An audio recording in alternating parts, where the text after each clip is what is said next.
নিরামিষ আলু চচ্চড়ির রেসিপি নিয়ে চলে এলাম বাঙালিয়ানা জবার রান্নাঘরে। কড়াইতে অল্প করে তেল দিয়ে তেলটাকে ভালো করে গরম করে নিয়ে কালো জিরে আর শুকনো লঙ্কা ফোড়নে দিয়ে ছোট ছোট টুকরো করে কেটে রাখা আলু দিয়ে ভালো করে নাড়িয়ে চাড়িয়ে স্বাদ মতো নুন, সামান্য হলুদ গুঁড়ো, সামান্য একটু চিনি আর কাঁচা লঙ্কা দিয়ে ভালো করে কষিয়ে নেব।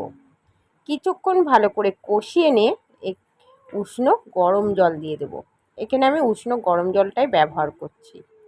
দিয়ে 5 থেকে 7 মিনিটের জন্য ঢাকা দিয়ে দেবো। আলুগুলি ভালো করে সেদ্ধ হয়ে গেছে। একটু খুন্তিটা দিয়ে ভালোভাবে কিছু আলু আমি ভেঙে দেব, একটু টানিয়ে নেব, তাতে টেস্টটা আরও ভালো হয়। নামিয়ে নিয়েছি, পুরো রেডি। এটা রুটি কিংবা পরোটার সাথে দুর্দান্ত লাগে খেতে।